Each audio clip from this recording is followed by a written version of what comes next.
নমস্কার বন্ধুরা, আমার ঘর সংসার চ্যানেলে আপনাদের সবাইকে জানাই অনেক অনেক স্বাগত, অনেক অনেক ভালোবাসা। তো আশা করি আমার প্রিয় বন্ধুরা আপনারা সকলে ভালো আছেন, আমিও ভালো আছি বন্ধুরা। তো আজকের ভিডিও এখন থেকে শুরু করলাম। আজকে হচ্ছে শনিবার আর এখন বেলা বাজে 11:30। এখন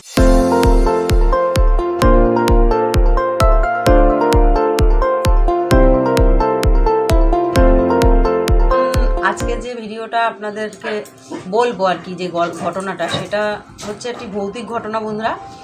কোনো ব্লগ ভিডিও না, ভৌতিক ঘটনা আপনাদের সাথে শেয়ার করব।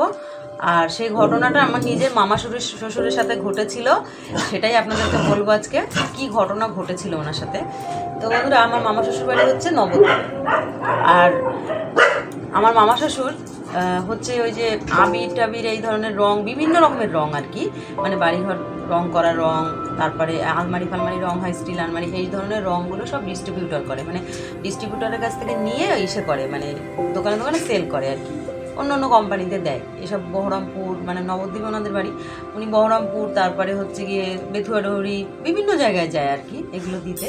তো ওনার অনেক রাত হয় বাড়িতে ফিরতে ফিরতে, আবার এক একদিন বাড়িতে ফেরেও না।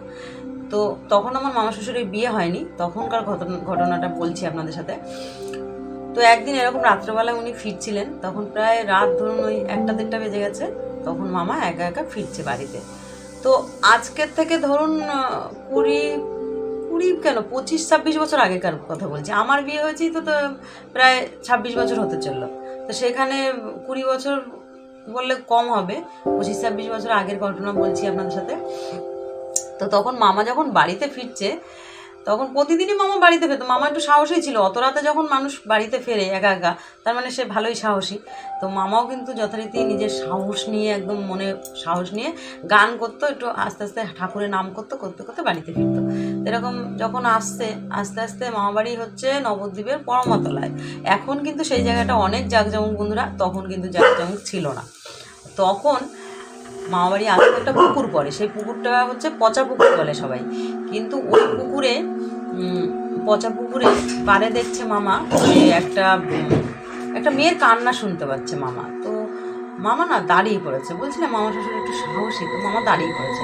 দাঁড়িয়ে বলছে, কে কে কান্না করে ওখানে, কে কে এত রাতে ওখানে কান্না করছে?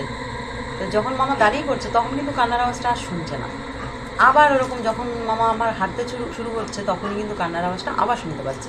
এরকম শুনতে শুনতে মামা যখন পুকুরটার একদম সামনাসামনি, একদম মানে পুকুরটা পাস করবে আর কি, পুকুরটা ছেড়ে মামা বাড়িতে ঢুকতে হয়, তখন দেখছে জলের আওয়াজ হচ্ছে। কেউ চান করলে যেরকম আওয়াজ হয়, সেরকম জলের আওয়াজ হচ্ছে। তখন মামা পিছন করে দেখছে খুব সুন্দরী একটি মেয়ে, জ্যোৎস্নার আলো পড়েছে পুকুরে বন্ধুরা, আর সুন্দরী একটা মেয়ে চান করছে। মানে মেয়েটার মুখটা আচ্ছা দেখা যাচ্ছে, কিন্তু বেশ বোঝা যাচ্ছে তার গায়ের রং ধবধবে ফর্সা, এক মাথা চুল।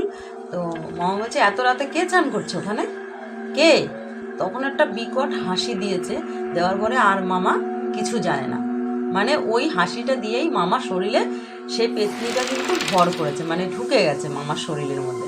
তারপরে মামা যে কখন অজ্ঞান হয়ে গেছে বন্ধুরা, সেটা মামা কিছুই জানে না। তো মামা যখন অজ্ঞান হয়ে যায়, তো দাদু যথারীতি যখন 1টার সময় মামা ফিরছিল, তো ওই রকম রাতেই ফেরে, দাদু চিন্তা করছে যে এখনও কিনলো না ছেলেটা, এখনও কিনলো না। যখন 2-2:30 বাজে, তখন কিন্তু মানে আমার শাশুড়ির যে বাবা, আমাদের দাদা, সে দাদু কিন্তু টর্চ নিয়ে বেরিয়ে পড়েছে খুঁজতে মামাকে, যে আগিয়ে যদি আনতে যায়। আর সবাই জানতো যে ওই পচা পুকুরটা কিন্তু ভালো না। তো পুকুরের ধারে ধারে টর্চ মেরে মেরে দাদু একা একা, তো টর্চ মেরে মেরে যখন দেখছে, তখন দেখছে ফট করে যে মামা এরকম পুকুর পাড়ে পড়ে আছে। তখন দাদু বলছে, বিশ্বনাথ, মানে আমার মামা শ্বশুরের নাম বিশ্বনাথ, বলছে, বিশ্বনাথ কী হয়েছে তোর, কী হয়েছে? তো মামা তখন জ্ঞান নেই একদমই। যখন দাদু জলে ঝাপটা দিচ্ছে চোখে, তারপরে জ্ঞান এসে তখন কাঁদছে মামা। বলছে, কী হয়েছে বাবা তোর, কী হয়েছে আমাকে বল। হ্যাঁ, মামা কিছুই বলছে না, শুধু কেঁদেই যাচ্ছে। তো দাদু তারপরে বলছে, মানে চল বাড়িতে চল, এবার একা একা করে নিয়ে আসতে পারছে না দাদু। তখন দাদু বলছে, কি বিশ্বনাথ, তুই একটু ওঠার চেষ্টা কর, তুই চল বাড়ি থেকে। বলছি, না আমি বাড়ি যাবো না বাবা, আমি এখানে থাকবো। কেননা মামা তো ওইগুলো বলছে না, বলছে তো ওই পেতনিটা, সে কাঁদছে রীতিমতন। মামা শুধু শুধু কেন কাঁদতে যাবে, যেহেতু মামার শরীরে সে ভর করেছে বন্ধুরা, সেই জন্য কিন্তু সে কান্নাকাটি শুরু করেছে। তারপরে যা হোক, দাদু কোনো রকম ধরে ধরে মামাকে বাড়িতে নিয়ে আসে। মামাকে যখন বাড়িতে নিয়ে আসে, তখন কিন্তু মামা বললো কি, মামাকে বললো, তুই খাবি? বলছে, মাংস আছে বাবা। বলছে কি, তুই তো জানিস, তোকে তো আমি সকালেই বললাম যে আজকে একটু জ্যান্ত মাছের ঝোল আর ভাত করব। বলছে, তাহলে আমাকে মাছটা দিয়ে যাও। তো দাদু বলছে কি ভাত খাবি না শুধু মাছ খাবি, এত রাতের মাছ খেয়ে কাজ নেই, 2:30-3টে বাজে, তুই শুয়ে পড়। বলছে না আমাকে মাছটা দিয়ে যাও। বলছে কি বিশ্বনাথ আমি বলছি শোন, শুধু মাছ খেলে গ্যাস হয়ে যাবে, তুই শুয়ে পড়, সকালবেলা উঠে আমি গরম ভাত আর ওই মাছের ঝোল গরম করে দেবো, সেই দিয়ে তুই ভাত খাবি। তো তারপরে যাই হোক শুয়ে পড়েছে। শুয়ে পড়তে সেদিনকার তো শুয়ে পড়লো, বেশ ভালো কথা। সকালবেলা উঠে যখন ভোর 5টা বাজে, তখন দাদু দেখছে মামার ঘর দিক দিয়ে না কান্নার আওয়াজ, মেয়েদের মতন গলা। দাদু তড়িঘড়ি উঠে তো উড়ে গেছে, কি হয়েছে বিশ্বনাথ তোর ঘরের দিয়ে মেয়েদের মতন আওয়াজ হচ্ছে। তখন দেখছে মামা মাথা নিচু করে কেঁদেই যাচ্ছে, মেয়েদের মতন ফুপিয়ে কাঁদছে। দাদু বলছে, মানে দাদু তখন ভাবলো বয়স্ক মানুষ তো, লক্ষণ তো ভালো না, পচা পুকুরের পাড়ে পড়েছিল, সবাই জানে পচা পুকুরে একটি পেতনি আছে, আবার বিশ্বনাথকে ভর করেনি তো। তো দাদু মানে হচ্ছে কি আমার শাশুড়িমার যে বড় কাকিমা, তাকে বলছে যে বৌমা এরকম ব্যাপার কালকে রাত্রেবেলা ঘটেছে, তো আমি বুঝতে পারছি না, চলো তো একটু দেখবা।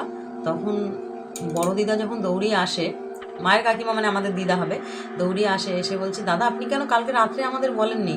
ওকে তো মনে হচ্ছে পেতনিতে ধরেছে, ওই পচা পুকুরে পেতনিতেই ধরেছে, ওখানে আপনি পেয়েছেন রাত্রেবেলায়, সর্বনাশ করেছে, এ তো ওঝা ডাকতে হবে দাদা। বলছে কি হবে এখন ভালো ওঝার সন্ধানে সবাই বেরিয়ে পড়েছে। যা হোক 3 দিনের মাথায় একটা ভালো ওঝা পাওয়া গেছে। ওই যে 3টে দিন বন্ধুরা, মামা না ভালো করে কিছু খেয়েছে, শুধু বলছে আমাকে কাঁচা মাছ দাও, আমাকে মাংস দাও, মানে কি যে উৎপাত করেছে আপনারা ভাবতে পারবেন না। আর শুধু রাত হলেই কাঁদতো, রাত হলেই কান্নাকাটি শুরু হতো, ধুমধাম। দাদু বলছে ধুমধাম চাঁদের উপরে কী করছে, ডালপালা আম গাছ ফাম গাছ ছিল পাশে, মানে ভেঙে চুরে চুরমার হয়ে যাচ্ছে, কেননা সব তো করছে ওই পেতনিতে। এবার ব্যাপারটা হচ্ছে কি যে এরা বয়স্ক মানুষ, এরা জানতো, আশেপাশে যারা বাচ্চা কাচ্চা হচ্ছে তারা জিজ্ঞাসা করছে কি হয়েছে মা, ওই বাড়িতে এরকম আওয়াজ হচ্ছে কেন মা, মানে পাশের যারা বাচ্চা কাচ্চা আছে তারা জিজ্ঞাসা করছে মাকে। মা বলছে কিছু না, ঘুমিয়ে পড়ো বাবা। যাই হোক 3 দিনের মাথায় ওঝা পেলো বন্ধুরা। ওঝা যখন বাড়িতে আসে তখন মামা বলছে চলে যা এখান থেকে, যদি প্রাণ বাঁচাতে চাই চলে যা, আমি তোকে মেরে ফেলবো। হ্যাঁ, দিয়ে বলছে কি তুই আমাকে মারবি, ওঝা বলছে তুই আমাকে মারবি, তুই কোথার থেকে এসছিস সেটা আগে বল। যাই হোক ঝাড়ফুঁক সেসব করে তখন বলছে তুই কোথায় ছিলিস বল। বলছে আমি এখান থেকে যাবো না। যখন একটা করে মানে ওই কী বলে ঝ্যাঁটা দিয়ে বাড়ি মানে না, সেসব করছে, মানে আমার শাশুড়ি মার মুখে এই গল্পটা শোনা, এই ঘটনাটা যে এরকম বিশ্বনাথকে ধরেছিল মা বলে মামাকে। বলছে ঝেঁটা দিয়ে একটা করে বাড়ি মারছে আর চিৎকার করছে, বলছে আমি যাবো না, অনেক কষ্টে আমি এখানে এসেছি, আমি যাবো না, আমি এখান থেকে যাব না। বলছে কি তোকে তো যেতেই হবে, তুই এখান থেকে যাবি। হ্যাঁ, তখন তুই কি করলে যাবি বল। তখন বলছে কি যে আমাকে গোটা মুরগি দিতে হবে, মুরগি খাবো আমি। বলছে ঠিক আছে, তোকে গোটা মুরগিই দেওয়া হবে, ঠিক আছে। দিয়ে বলছে তুই যে যাবি আমরা কি করে বুঝবো। বলছে কি আমি যাওয়ার সময় ওই পাশের কোনার যে আম গাছের ডাল সেটা ভেঙে রেখে আমি চলে যাব। বলছে সত্যি তো? বলছে হ্যাঁ। বলে না হলে কিন্তু তোকে আবার কিন্তু আমি ঝাঁটার বাড়ি মারবো। বলছে না, আমাকে গোটা মুরগি দিলে আমি চলে যাব। তো একটা গোটা মুরগি আনা হয়েছিল, সেই মুরগিটা এনে যথারীতি ঘরের একটা কোনার দিকে রেখেছে। যখন ওই ঝাঁটার বাড়ি মারছে মন্ত্রের ইসেতে, মানে খুব ভালো ওঝা ছিল, সেই ওঝাও কিন্তু আজকে আর নেই বন্ধুরা, মারা গেছেন উনি। ওই ঝাঁটার বাড়ির ইসেতে কাঁদতে সে কিছুতেই যাবে না। যখনই সে চলে গেছে, মামা নাকি শরীরে এরকম একটা ঝাড়া মেরে ঠাস করে পড়ে গেছে, মানে মামা এরকম বসা ছিল, ঠাস করে পড়ে গেছে নিচে। তো সে ওই মুরগিটাকে নিয়ে, মানে মুরগিটা দেখা গেল কি যে আমার দাদা শ্বশুর বলতেন যে মুরগিটা দেখলাম কি হাওয়ায় উড়ে যেন চলে গেল, ছো মেরে যেন নিয়ে যাচ্ছে, কিন্তু কিছুই দেখা যাচ্ছে না। তারপরে আম গাছের একটা ডাল ভেঙে রেখে, মোটা একটা ডাল ভেঙে রেখে সে পেতনি ওখান থেকে চলে যায়। আর যখন আমার ওরকম হয়ে গেছে তখন ওঝা যে ওর কিন্তু জ্বর আসবে, আপনারা ভয় পাবেন না, আমি এখানে কিছু জড়িবুটি দিয়ে যাচ্ছি, এইগুলো একটু ইসে করে খাইয়ে নেবেন, আর পরে 3-4 দিন পরে ওকে একটু ডাক্তার দেখিয়ে নেবেন। তো এইভাবে সেদিনকার ওই পেতনির কবল থেকে দাদু, বাড়ির অন্যান্যরা, সব সদস্যরা মিলে মামাকে বাঁচিয়েছিল, ভালো ওঝা পেয়েছিল, পেতনির কবল থেকে মামা বেঁচে গেছে বন্ধুরা। তো আজকের এই ঘটনাটা নবদ্বীপের ঘটনা, আর আমার মামা শ্বশুরের সাথে ঘটেছিল, সেটাই আপনাদের সাথে শেয়ার করলাম, একদম সত্য ঘটনা। আমাকে মা বলেছে, মানে আমার শাশুড়ি মা গল্পটা বলেছে, আর আমি আপনাদেরকে ঘটনাটা শেয়ার করলাম। যদি আমার ভিডিও ভালো লাগে অবশ্যই লাইক কমেন্ট শেয়ার করবেন, আর চ্যানেলটি যারা সাবস্ক্রাইব করেছেন তাদেরকে অনেক ধন্যবাদ, যারা সাবস্ক্রাইব করে দিন, সাবস্ক্রাইব করে আমার পাশে থাকবেন। আজকের মতন টাটা।